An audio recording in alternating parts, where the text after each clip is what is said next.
And the landing light. I sourced all my parts, unwrapped the template, marked it 4 1/8 inch in. Then you mark the felt tip pen the outside of these cutouts. You drill number 40 hole.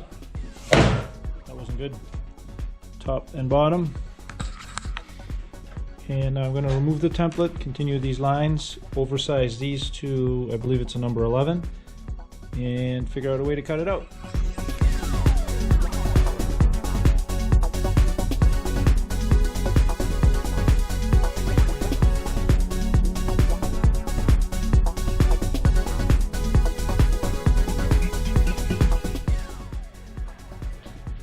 So I'm really happy the way these came out. A little bit of filing, a little bit of sanding, and yeah, I think they look pretty good. Then it says to kind of just tape,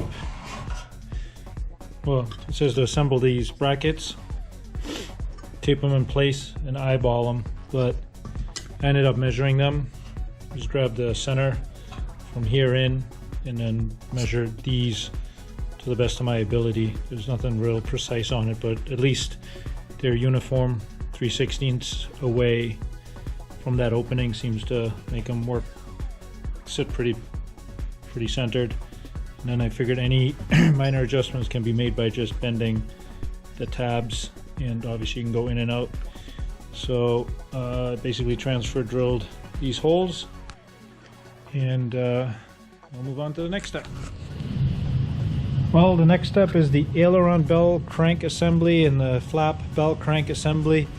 And I cheated a little bit because my vise here broke that I was using to push in the bearings.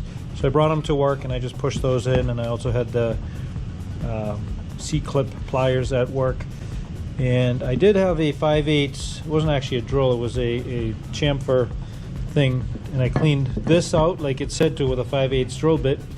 And I'm coming home and I'm trying to get it in.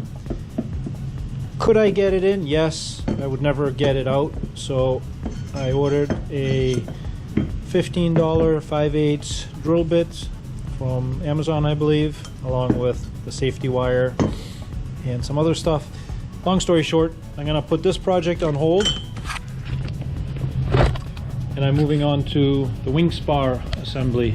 Well, the wing structural assembly. So we got these nice BMX frames here, bicycle frames that I guess we have to drill these out and see how we can get this set up.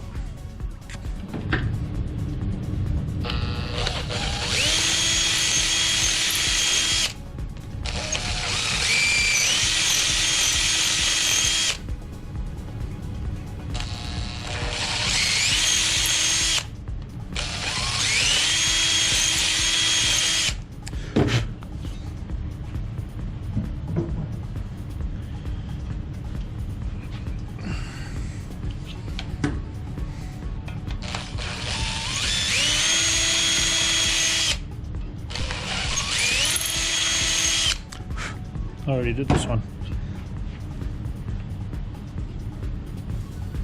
4/1/20. These were made on April Fool's Day. Oh boy.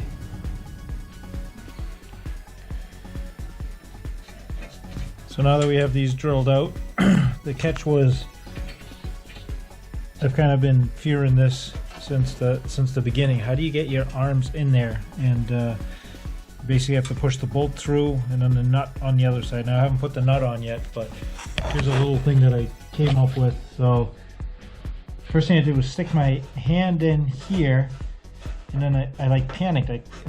Yeah, well, now I can, I guess, but I couldn't get it out. These edges were really sharp, so I took the curse off of them with some sandpaper and the file. But here's actually what I figured out. Even if I stick my hand in this way, now I got big hands, I couldn't get at the nut, or the head of the bolt, I should say. But if you flip it, I don't know how I figured this out, I can reach all the way down here to this bolt and even the other one, and vice versa. This one here, yeah, instead of going in this way, I just went from this side and flipped it. So hopefully the nuts will go on just as easy. Hope that helps.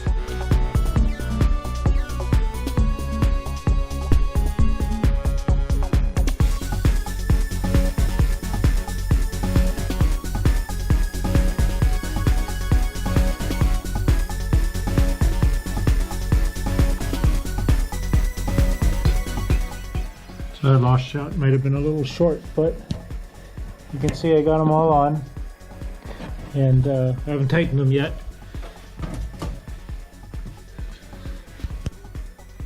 I'm just happy I haven't got them on. I'm just happy I got them on. Well, now that I know how to do it, that was good exercise since I forgot to put the little Lexan sheet in between. So I bought me this $15 or $16 5/8 drill bit on Amazon. It's really nice, really big, just to shave the powder coating off of there so these spindles slide in nice. It worked really, really well. I just hope that I find another use for it, because I could have done that with something else. But along with that, I also got myself a nice drill press. I'm going to use this at the shop when we're done, because I have a little one there, and that is to drill out all of the flap hinges. I think I was reading that we need those. Anyway, now that I have my drill bit, I am going back to putting these bell cranks together, and I got as far as putting these in. I still need to do the safety wire, because that hasn't arrived yet, and basically following the instructions. It looks like those are universal, the aileron bell cranks, but the flap bell cranks are directional. This is the left, this is the right. That's why they're labeled. This is probably the most unenjoyable or tedious, monotonous work of straightening all the ribs. Went through this on the tail feathers, but you kind of get into a groove, and I do like a triple flute, nothing too aggressive, and I straighten these out. You know, I just sit on the table and I put it down, okay, and I crimp them till they're flat. Obviously there's going to be some flexibility where the notches are for the stringers, and then the interesting part is that this front half here is, so yeah, the forward lower part of the ribs needs to be fluted to go this way. Probably can do this one a little bit more, and this one tends to go the other way.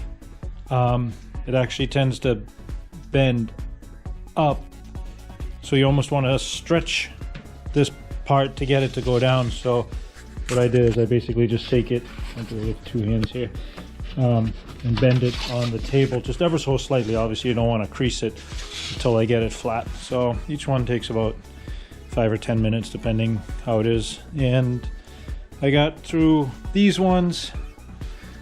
The end one, this one's actually, yeah, that one's done. On these ones I'm still trying to figure out what is acceptable. I feel like I've creased them way more or fluted them way more than I need to, but I was talking to my brother who's also building one, and he said there's nothing you can do about it because of the way they're stamped out here, and you can reach inside and, and get them to go in with that and a little hook. So I guess before I mutilate them anymore, I'm just gonna leave these solid ones. All right, here goes the next pile.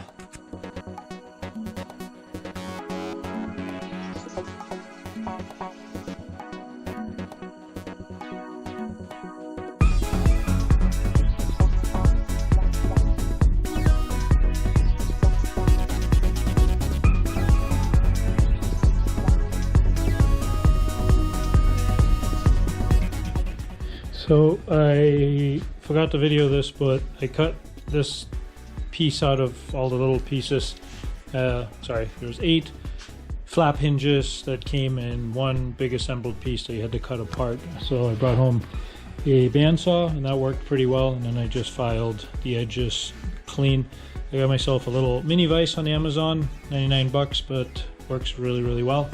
And I also got the drill press to which I drilled these out. So if you ever worked with a drill press, you kind of have the fear of the bit being sharp, catching that and whipping it around. So I started with the little pieces and I put some bow lube on it and the new sharp, well, relatively new sharp drill bit, 5/16, and it went through it, and I had not one time where it tried to get away from me. I held it really tight, but I was ready to let it go and have it spin around and hopefully not destroy the part. Never happened. The bigger fear was on these bigger ones, because if they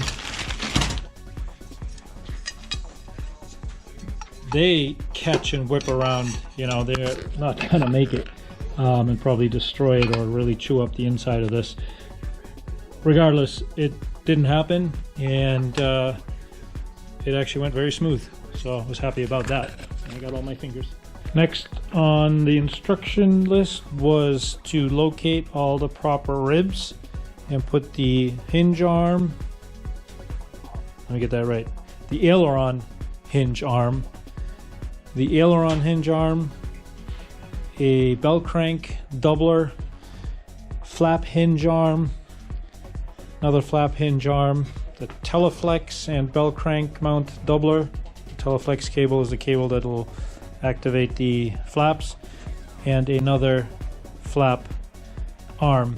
And I ended up just putting a couple of Clecos onto the forward spar so I could get a better visual, because if you notice, this rib faces in, this rib faces in, this rib faces in, this rib faces out, this rib faces in, out, in, and then this gas tank one faces it. I don't know which way it faces, I haven't gotten that far, but I think it faces in if I have the right piece there. So anyway, I just got a visual and putting those on now, and next step is to match drill. Each one of these only has a couple of holes in it, and I got to match drill the rest of them. So we're going to do that now. All of the hinge arms have, oh, this one I already drilled, but let's say this one here. These four are pre-drilled, meaning 1, 2, 3, and then the fourth one. So this one here really determines, keeps us from pivoting. My problem is on rib number 4, where you have the bell crank support. It only gives you 3 pre-drilled ones. This is on the aft, this is the bottom, and this is the top. So theoretically, you can get a good amount of play. You know, just like this is kind of keeps the bottom parallel. You know, but if you fudge it, it could be off this way quite a bit. I'm not sure what's proper. I almost wish that they pre-drilled one of these holes here to eliminate that. After looking at the other ones here, they all seem to be parallel to the bottom of the actual rib. So if for no other reason, aesthetics, I'm gonna go for that. What I will actually do is measure this hole from here to there, because that's the bell crank mount, the center of that, and you know, I mean, it could be off as much as an 1/8 or a 1/16 of an inch. Let you know what I come up with. All right, so again, this is a little bit of hokey measuring, but I think it's accurate enough. That hole is 1 1/8 inch up, and I'm just measuring it backwards because the size of the ruler, and so I'm gonna go with my parallel line, because that will give me 1 1/8 inch. There you go. Today is the next day, and I started to rivet and, okay, back up. Match drilled everything, and I'm starting to rivet these on, because every rib has some kind of different accessory. I was trying to save some time for the next wing, and basically picked out and labeled all the ribs 1, 2, 3, 4 up to 11, and I'm adding all of the accessories, and I'm going to match drill these now and add all the hinges and supports the bell crank supports and all that as I'm doing it, and it's still kind of fresh in my head. And plus then I can check it off my to-do list on here, and I can get rid of more parts. And the idea is that I'm gonna assemble all the ribs. I'm working on currently on the left wing, but I'm gonna assemble all of the ribs. I've already assembled the truss over there. You know, for the strut support, and I'll be able to basically just pull the spar out when the time comes to do the right wing and put everything together without having to deal with all this little nonsense, time-consuming stuff. Hope my plan works. I hope I don't regret this. All right, so I got everything riveted. As far as I can tell, everything's in the right spot. Bell crank supports, flap hinges, another flap hinge slash bell crank support, the Teleflex cable support, bell crank support, flap hinge, and I even got this guy in on the last rib, the front. And these guys here are literally ready to go. I'm like totally jonesing to put them on. I just don't have the space to do it. I toyed with the idea of just hanging the front spar like from the ceiling or something and getting all those things attached to it, but I don't think that makes any sense. Anyway, the next step was to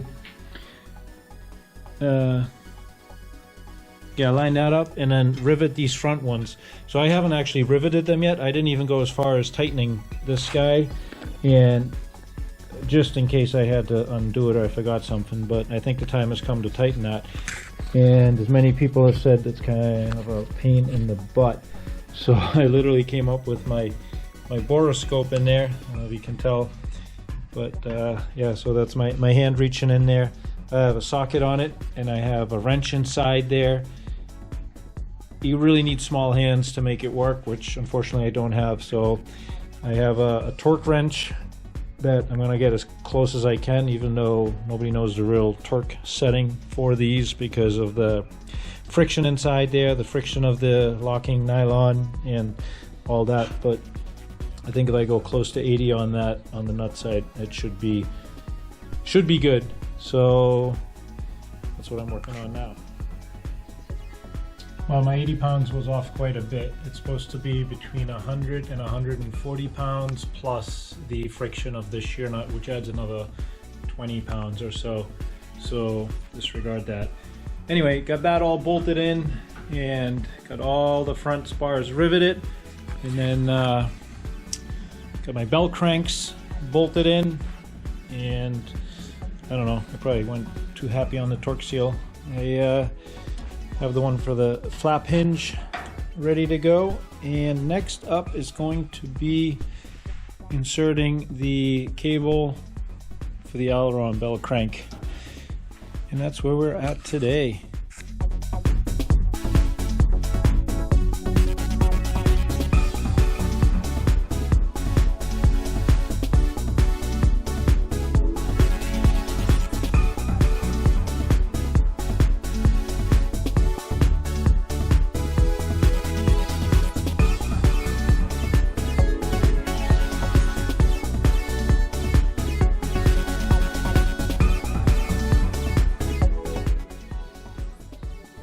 So I implemented the help of my daughter and her smaller than my hands to get these things in there and tightened.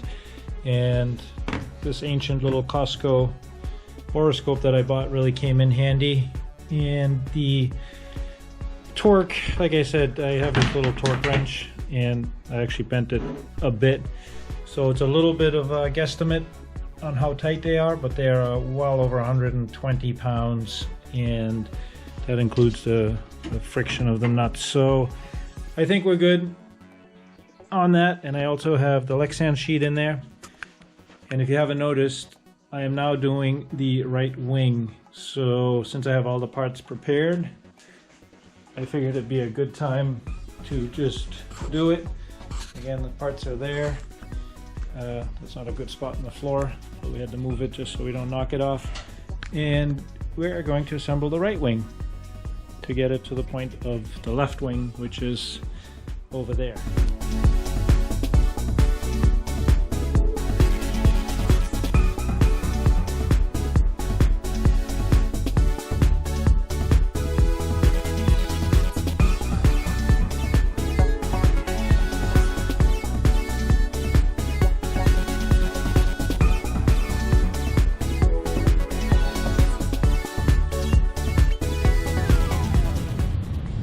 And that was the world's fastest wing assembly.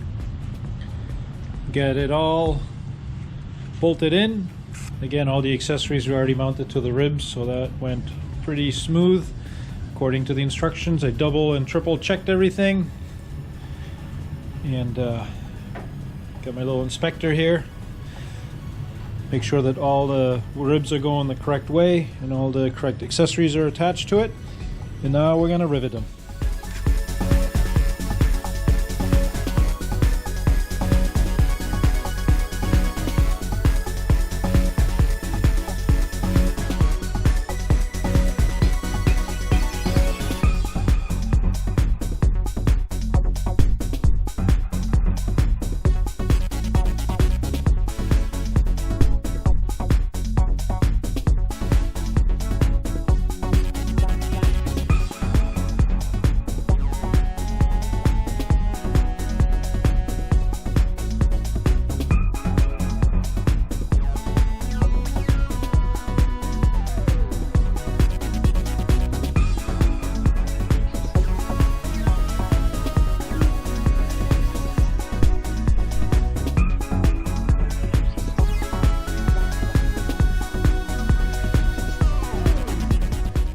So when you have nights where you spend endless hours straightening, fluting ribs and making sure they're square, putting different bends in them just to have them end up like this, I don't think there's anything I can do about that. I was told they'll straighten out and I can reach them with the gas tank in. Anyway, after nights like that are pretty monotonous, tonight was pretty exciting because I got to put in all the mechanicals and the bell cranks, everything bolted in. I got my safety wire. I put torque seal because it's new to me. It's kind of cool. I put some tape here just so this doesn't scrape on the sharp edge of the aluminum and wear off the powder coating. Keep it looking pretty. This says to do a minimum of 10 turns. I wrote 14 on there because the maximum is 16. And then the minimum would be 10. Average would be 13. That gives you 3 turns in either direction. But these are not symmetric. Well, these are actually identical, which means the one for the left wing, because now I'm working on the right wing, has the cutout on the other side, so it would need to be a little bit longer. So anyway, I'm making this one 14 turns, and I'm making the other side 12 turns.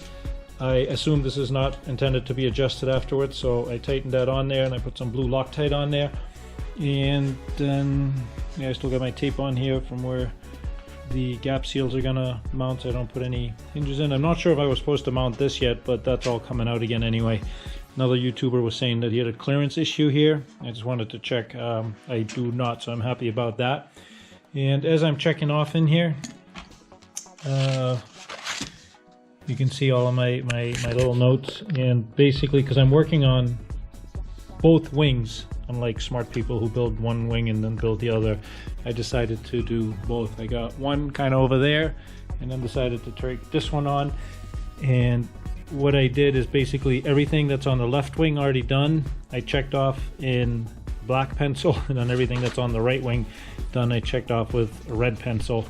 So this way it's easy for me to go through. Oh, and I put a little note about the turns here. I don't know if any of this information is helpful to anybody, but hopefully it is.